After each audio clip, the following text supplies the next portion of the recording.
Perfect. Welcome, everybody. Welcome to the Creativity Stage. I'm your host, Mace Al-Ansari, and I am really excited today to present Digilearning presents the power of possibilities from barriers to breakthrough. So I'd love to invite to the stage, we've got Laiba from TikTok, we've got Rory from Kolt AI, we've got Darren ex Spotify, and the one and only Lisa from Digilearning. Welcome to the stage. Oh, yeah, can you hear me? Yeah, I'm all good now. Okay, brilliant. Cool. All right. All right.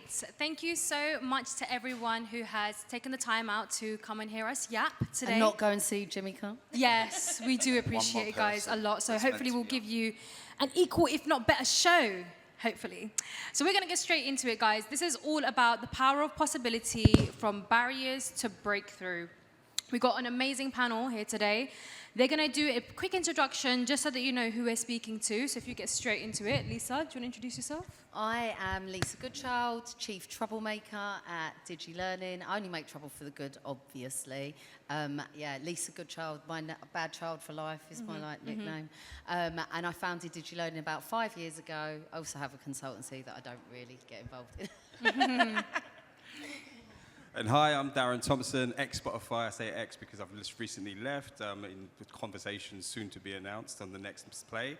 But I'm also an investor, tech founder, and advisor for various companies as well. Also a trustee for Digilearning. Also a trustee for Digilearning, yeah. Love it. And I'm Laiba Baig, your host, and I am actually a Digilearning ambassador, as well as a content creator, do all things UGC. So if you're interested in that, also let us know. So let's get straight into it, guys. What does possibility mean to you, and when did you first feel it within your reach? Gosh, I think when you grow up in poverty, which I definitely did, like bottom of the council estate, possibilities are really, really hard. So no one had a job. I visited many prisons. I even visited Spanish prisons, quite interesting. One day I'll do a prison tour.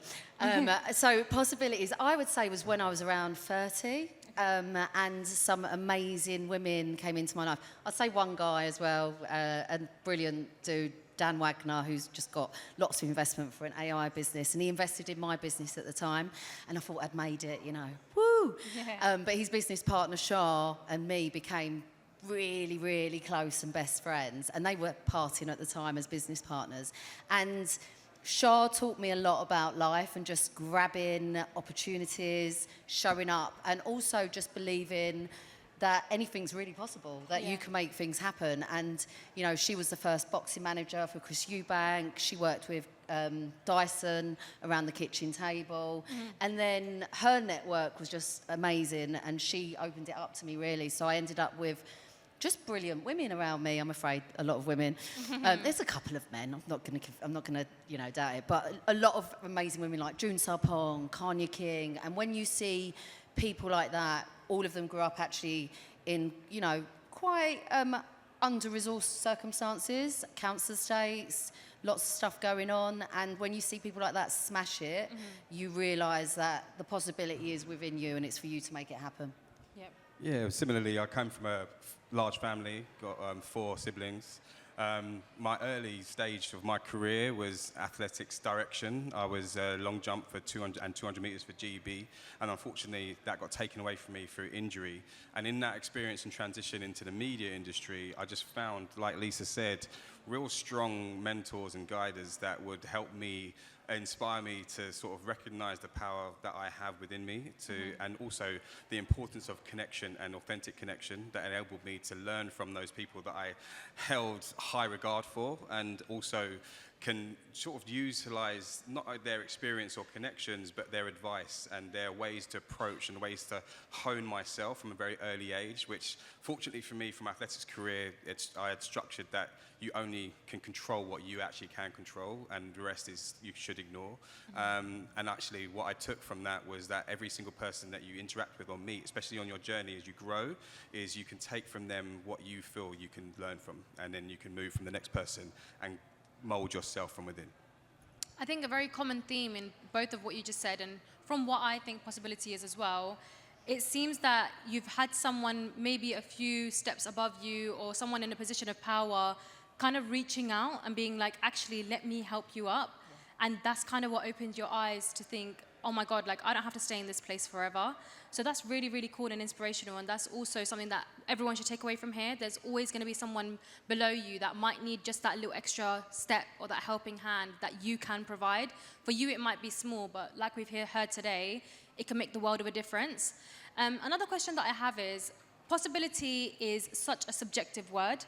What do you think the core of it, what do you think possibility actually means? And obviously, I'm quite interested to hear what you have to say, Lisa, because your whole ethos is the possibility and, you know, giving people opportunities and stuff like that. So what is the definition of possibility to you? God, that's a really, really hard one. Definition, wow. I would say it's being able to push through barriers, but also be able to take no. Like the amount of no's that I get. I mean, I run a charity. Yeah. It's no, no, no. Don't get me wrong, there's some absolutely phenomenal brands out there and people. And I think last month was testimony to it. We launched Social Mobility Month. We had the most beautiful, phenomenal brands and mostly friends go, yeah, all right, let's do it. Let's give you a space. So we worked with from Tech Week London to South by Southwest London, and then brilliant brands from Spotify, Propeller, Financial Times, Adobe. Accenture powered the lot, and Accenture were the backbone of it, actually. They gave us a lot of resources. Yeah. So I think, you know, you've got to ask, and you've got to be able to take the no. And you even took young people to Cannes Lion as well. Yeah, well, sorry. Yeah, we took. Yeah, you joined us abroad. Yeah. So every year, for the third year now, we've taken young people to Cannes Lions, and actually in April we took some young people to Miami to a phenomenal event called Possible, which is very, very poignant. Yeah. Possibilities are just anything is possible, and if it isn't possible, you get a no and you work your way around it. And I think that's something that maybe growing up in extreme poverty and hearing no every day from my mum, every single moment, helped me go, yeah, it's all right, just flick it off the shoulders and move on and ask someone else. And no is not always a bad word. No, it's not. And also that failure thing as well, like it's really hard to fail, but it's just normal and you learn so much from it. So I think, you know, anything is possible, and sometimes maybe if it wasn't possible at that time, it wasn't meant to be, and it was a blessing in disguise. 100%, 100%. Rejection is redirection. Yeah, exactly, you know? I love that. What about yourself? Yeah, to Lisa's point, I think understanding and building absolute resilience within you. I think we're in the age now where we're so distracted, and comparison is the thief of joy. We're looking at people that are performing or seemingly having lifestyles that are far outreaching our own, and we're holding ourselves accountable to that. But like I said before, is controlling the things you can control, controlling the human connections that you make, and recognizing that we're in a very egocentric universe in the space that we are working in. And people thrive off their own recognition, their own ego, and you can use that to your advantage in a good way by recognizing and empowering someone that they are in a position that can help you. There's never a time if you look them in the eyeballs and say, I'm in this position, I see the value that you've got from your experience, can you help me or have a lunch or a connection at one point to advise me for 20 minutes? Everyone will give you that 20 minutes. And I think that possibility is made from those conversations that you can generate off your own. And that's the cheat code in a way. The more connections you make outside of the screen, outside of email, face to face, the cheat code is have that human connection, really prioritize that, focus on those human interactions, remember to follow up on those conversations, and really make sure you're honing those true connections, and those possibilities that will come from those interactions will far outreach what you can imagine today. 100%. And I think in the age of social media, we have this misconception that, you know, everything's within our reach online, so I don't even need to leave my door. But we all know that the real magic happens in events like these, where you can just bump into CEOs and you can just get that 15-minute conversation that you've been emailing them for months for. So thank you so much for your guys' answers. Again, very, very inspirational. So you've answered quite a few of the questions without even realizing, so that's a great job for me. But one thing I wanted to ask was there ever a time you wanted to give up? Like, what pulled you back? You know, and how did you get over that? Maybe last week when I was crying my eyes out because I was so exhausted. Yeah, there's many times. I think I'm always like, I always hope music is everything to me. Yeah. And I would say when I'm feeling a little bit crap and things are not going right, I will put on some music and it just replenishes my soul. Yeah. But I would say when I got that investment years ago and I was like, yeah, I've made it. Or actually when I got a job at Haymarket when I just finished university, and I thought, yeah, I've made it. And I didn't get through probation. And then I went and told the manager he was a coward because he did have the guts to tell me. I did use a 4-letter word as well, but yeah, and I think that investment stage, I thought, oh my gosh, I put everything into it. It was my baby. You know, it was a beauty comparison website 15 years ago. Like, it would have killed it. If we had had it now, it'd been worth a lot of money. Yeah. But it wasn't meant to be. I learned a lot from my investor. He's a good guy. I wouldn't get investment on him again. I would. I'm only joking if he's got the money, which he definitely has. But it's that learning, and as much as it felt awful, I walked away and I created my social media agency at the time, and it was the best thing I ever did. Yeah. So it was, you know, in disguise. It was, you know, meant to happen, brilliant. It felt really crap. You know, there was a lot of tears, but I learned an awful lot from it. And yeah, it was definitely a lesson in life as well of what I want to do. And I think it also taught me that I will follow my passion and follow my love, and I will do what I want to do. Yeah. So yeah, my business partner at the time was like, Dan's so amazing. He's got, like, because he had a Bentley. I'm like, mate, my uncle used to pull up with a Bentley in front of my council estate. It's not that amazing. Yeah. For me, it was my whole career in life at the time changed and went a complete pivot left when I got injured out of the sport direction that I was taking. What I realised and the lessons that I learned in that period was, you know, recognition of the value of who you are and what you represent isn't aligned to what you perceive others to perceive you as. And so doing that deep work and understanding, you know, the direction of travel I was also one of the first jobs I had in that period was at Haymarket. I lasted a little bit longer than you. It's so funny because I bumped into my cousin the other day, my nan's cousin, and he knows Michael Heseltine, and I was like, I want to connect. Yeah. Get me in there. To the owner. Yeah. But that also translates into probably the second moment in my life where I think in the time that was, and I won't give away my age too much, but it was the time where you had to wear suits and you had to sort of conform to a certain way that the companies and the industry wanted you to represent. And being a person of colour, from my background, I couldn't speak that, you know, typical Queen's English language coming from South London. I couldn't really feel like I could conform to the peers that were around me that had a little bit of nepotism going on and had a lot of wealthy backgrounds. And I was still in a sales environment trying to peak myself as being the #1 seller. What I realised in that was I was conforming and giving away too much of myself, and I was trying to be something that I'm not, and culturally I'm very, very different.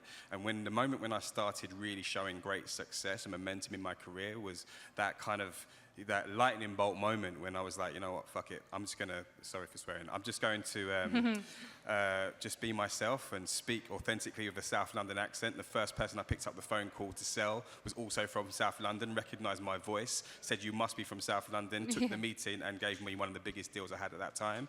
And you know, that was the biggest lesson that I learned, was authenticity as well. It's just like being authentically you and just unashamedly you is powerful enough if you recognise the power that you have within. I'm not trying to be cliche, but that is really, really true.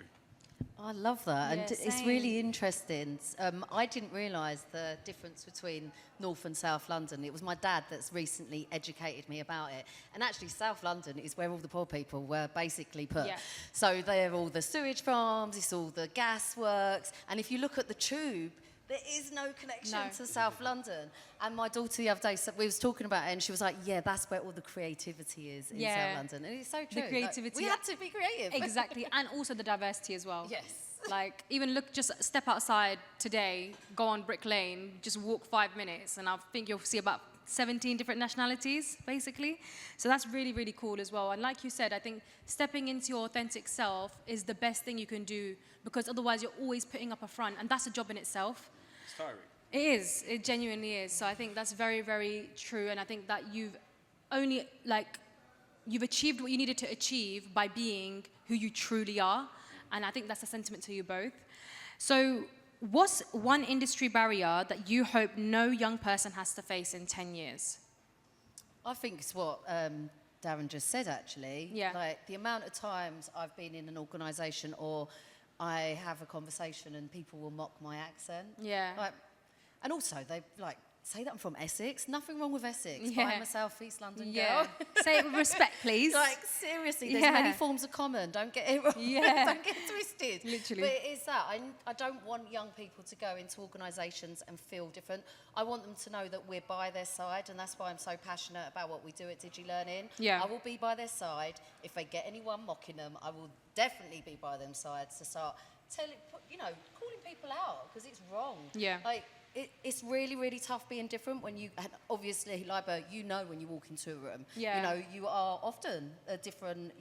I'm normally the only hijabi there, let's be so real. Yeah, half like the let's time. get it real. When we took, Yeah. when you joined us in Possible, Laiba stood up in front of like 100 and something execs and was like, "Why am I the only one in the room?" Yeah, it was like a DEI talk, and they were all listening about diversity and inclusion. And I was like, oh, so you guys just come to these talks then?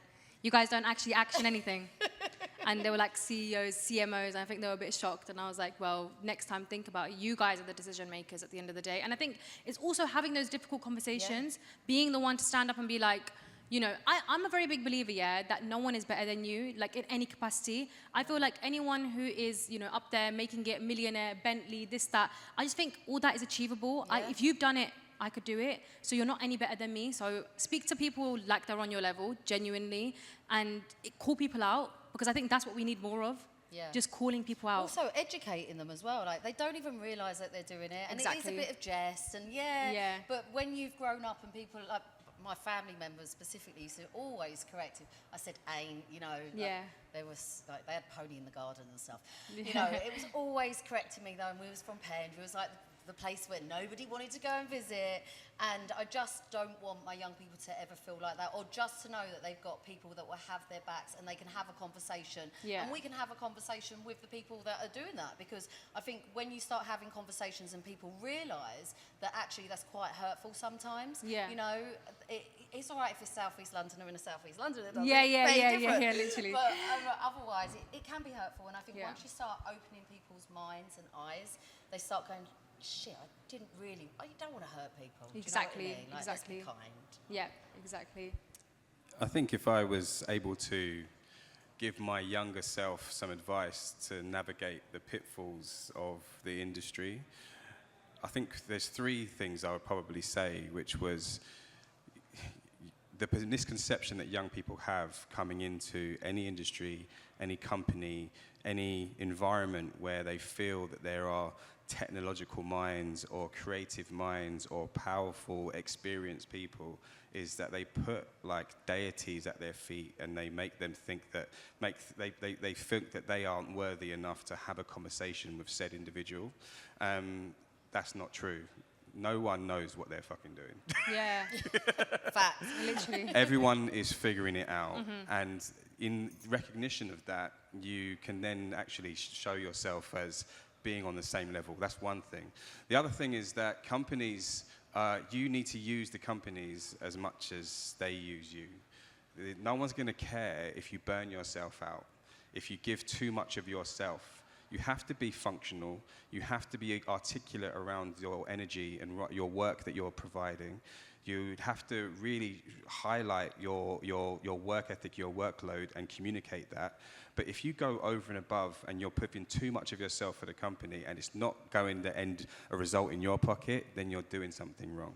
You have to make sure that you are matching and figuring out your energy. And there's been times where for me in a sales environment, I've gone into places, I'm the highest top seller for quarter on quarter. The expectation is the next quarter, but I can't see it in the pipeline. I feel the energy that I need to bring. I need to overachieve from the previous thing because I'm goal-driven, I'm goal-focused. I put too much pressure on myself. I'm overwhelmed. I'm not focusing on my personal relationships, my family relationships, and then you feel that you can burn out and break. And, I'm just going to be vulnerable and say that's always happened to us. I'm sure we can all really understand what that means, but that also is something that you need to match as well. So your energy is really important. The people that you're speaking to or having to try and make connections with are trying to figure out as well, recognize that. And the third thing is, I would say, just like I've said before, just keep making those connections and keep talking to people, because if you make those connections, it may not come good now, But if you keep that relationship going, you will be front of mind when a next opportunity comes. Oh, I know such and such person. It's happened to me time and time again. It's not a natural setting for everybody. Not everybody is outwardly going and able to have conversations. I get that. But if you go into a room like today and you make 3 connections, make those connections count. That's it. You spoke on something that's really, really important, actually, that I want to talk about a little bit more about, is the idea of energy and how possibility is actually connected to energy as well. So, as you know, like you said, it took you 30 years to even realize that there's possibility out there, and that's not an easy change to make. Like, your brain is already wired a certain way, so when you have this breakthrough, you're essentially changing the neural pathways of your brain, and that's not an easy thing. So, how do you kind of radiate that energy or kind of attract that energy of possibility and change and like thinking like beyond the limit? How do you get to that energy level? Because that's not easy. I think I've got 6 cats. They give me the energy. They give me the energy to get through. Also, my look, when you've been, I suppose, seen some of the situations that I've seen, like in my early years, I'd lived 1,000 lives. Do you know what I mean?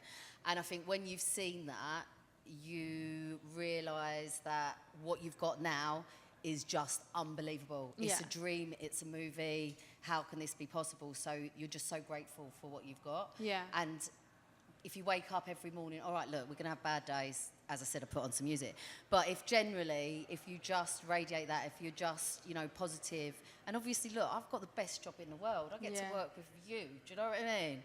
And young people that are absolutely smashing it. And all I do is try and open doors, and you lot just kick them down and welcome and, utilise what we've given you. And so, it's just amazing the situation that I'm in, and I know that I'm in an amazing situation. So 100%. I wake up every day loving what I've got, where I am. I can't believe, the house that I live in. Like, everything around me is pretty phenomenal. I've got my dad, my brother. I grew up without a dad. Do you know what I mean? Now he's in my house, fixing up my bathroom.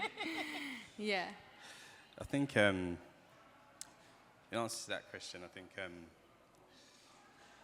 energy is something that, you have to protect, but also, I've also come from a varied background that has affected who I am today. And I think that what I've learned from that, and what also drives me, is you can't control those uncontrollables, and there's no point in even prioritizing those things. And you have to learn from the mistakes or the pitfalls or the holes that you've made. But you also have to have purpose, and purpose is really important. If your purpose isn't aligning with the company you're at, with the vision you have, what the short-term goal is, if it's a short-term gain, then see it as such, and perspective versus reality. If you're in a job that is you're hating, and you're walking past the entry point to your job every day, and you're literally feeling like you're broken, then you know that's a signal for your whole body telling you it's time to change. If you overstay your welcome in that environment, then you're only doing yourself a disservice. You have to find purpose in the short-term, medium-term, and long-term goal. And if your long-term goal is you're starting a business, you want that business to be recognized by X, Y, Z. I mean, I've known Lisa for a fair while now, and I don't know how she manages her energy, but like she just clearly lined out she has a clear purpose, and that is helping others, helping all of the people that belong or are part of or members of Digilearning, and that inspires and motivates her, and that's what gets her out of bed every morning. When you have a purpose, you can achieve and knock down any door. I'm not trying to sort of sing from a soapbox right now, but I've had moments in my life where the purpose isn't really recognized or isn't really, really apparent to me at that time. It's not until I find that, then whatever's happening around me is manageable. 100%, and I think we are just coming to time, so I'm just going to finish off with one last question, and that is that you both mentioned a very big part of your journey was having people around you to pull you up. How can you find those key people? How can you find people that you feel like align with your energy and that will actually get to you to where you need to be mentally? I think you can come and, if it's young people, obviously, come and join Digilearning. Yeah, that's right. And also there's just some amazing groups. So we have Digital Leading Ladies, which is a phenomenal group. It's very organic. There's some Digilearning ladies in the house. Yeah. That are just, we just support each other. We're there for each other, and it makes a lot of difference. And I wouldn't know what I would do without them. We can align with each other, and as I said, it's completely organic. So try and find those groups. Try and reach out. Ask someone for a coffee if you think, do you know what, that person's really cool. Yeah. Generally, people will say yes. And if they say no, obviously they're not your people, and it's next opportunity. Yes. I'd absolutely agree. I mean, you ever been to a party and you see that person that sort of, he's to be like the shepherd chirping around all of the fun in the room? You either need to be that person if you can, or just make sure off that group you're picking up the scraps and figuring out how you get closer to that person to make the connection, or learning from the behaviours that you see and mimicking that until it becomes a reality for part of your personality. I think that's something that I've learned as I was younger to do. You really need to make it an absolute mission to walk out from every meeting, any interaction, any social event with some kind of level of connection that you've made, whether it's difficult or not. Just do it. You'll open up your eyes and open up your opportunity and open up your courage. If you just keep on doing it, it will become like part of your armory if you're doing that.